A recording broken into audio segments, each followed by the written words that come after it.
views. I don't know a nice way to put it. So I'm glad I'm talking about myself, because anyone else I'd feel bad. But I mean, you just look at the retention graphs. People would click off at the beginning. People didn't know sometimes what they're clicking on, and like if I wasn't retaining a viewer, just why would it make sense for you to promote it? Like, why would you promote a 10-minute video that people watch on average a minute and a half? It just doesn't make sense.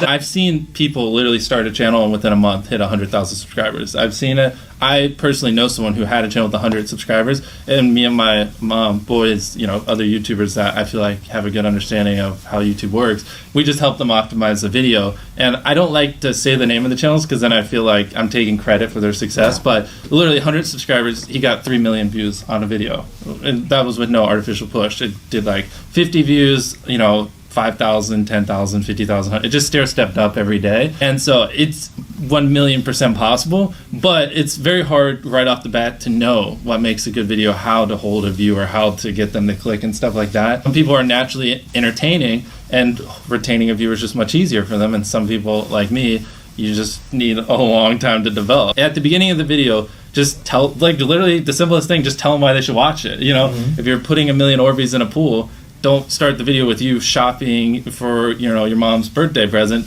At the beginning of the video, just say, we're going to put 1,000,000 Orbeez in this pool. And then that right there should be at least slightly sufficient. People blame the algorithm, but typically you can just look at the data and point to it. I mean, when you really boil it down to the people who are watching, just think about it. Like, what do you think YouTube wants? Like, to me, I think YouTube just wants people to click on a video and watch it, right? I mean, that's how they get their ad revenue. That's how they keep viewers happy and stuff like that. I mean, I'm sure comments, like stuff like that. But at the end of the day, they want you to click, watch a video, click, watch a video, and just do that as long as possible. So to me, what's important is click-through rate, getting people to click on your video, and then average view duration, average view percentage, or just relative retention, and having them watch it. If people are clicking your video more than they click other videos, and they're watching it longer than they watch other videos, I just, as simplistic as that is, that's like what YouTube wants, and I think that's how you just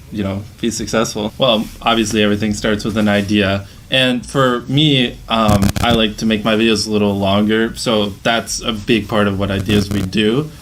So we just, the biggest thing is obviously a clickable thumbnail and title, interesting stuff, yada yada, but is it something that people will genuinely want to watch? And this might be a little tangent, but one thing is a lot of creators think click-through rate is just like the title and thumbnail and did they click it, but a lot of it too is, did they enjoy your last video? You know what I mean? Like, as if someone watches a video of yours and they loved it, you can bet the next time you're recommended, their chance of clicking is a lot higher, So it's like, is it something that can be entertaining for a long time? Is it something that if they watch this next time, they see a video of mine, will they be excited? Like, I loved that last one, so I want to watch the next one. Like those two type of things. And then obviously, is it just interesting and clickable? And so that for, ideation, that's obviously the first and foremost.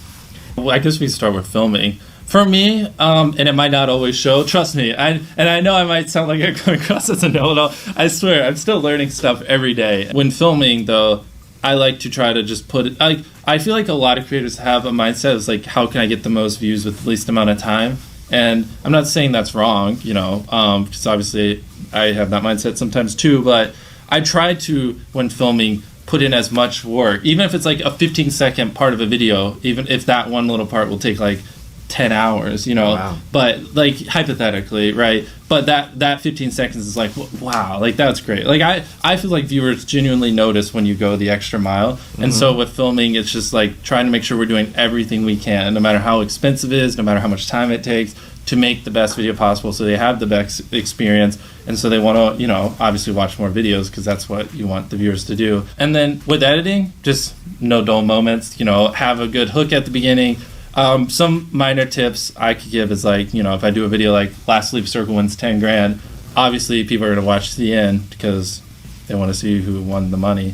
So you could apply that to your videos. If somehow you could have a payoff at the end, then, more people are going to watch to the end just to see what happened. And just obviously don't cut out all dull moments, try not to over-explain things. If a camera just sits on me and I'm just talking for 20 seconds, it doesn't hold retention as well as, maybe me talking and other footage popping up. There's things like that if you just, there's literally in your analytics, and most of you probably know this, audience retention. You can see where people click off. Just literally go through your last 50 videos, write down where everyone clicked off, and then just don't do those things again. Again, I'm not perfect, so I don't do a great job of it, but, you know, I like to end a series or a challenge on a high note. Like, you can just kind of tell when people are getting a little tired of it, or, you know, I just gave away $1 million, so let's take a hand off of it. So now if I do last to do blank wins 10 grand, it's just not really the same effect. But I'm still going to maybe occasionally do it, but it's just like, to keep things fresh, just, again, it's hard because so many of them are different. Like, if they're a Fortnite creator, you know, I'm not trying to tell them to switch games every month, because then that might kill their career. But for me, I just like to, you know, don't milk a series too hard. You know what I mean? Keep it fresh and always try to introduce things here and there. And then if it works well, take it and run with it for a little bit, then introduce something else new. Because if I just did Lastly videos nonstop for the next 3 years, like, no one would watch me. Everyone would be like, we've seen it. You know what I mean?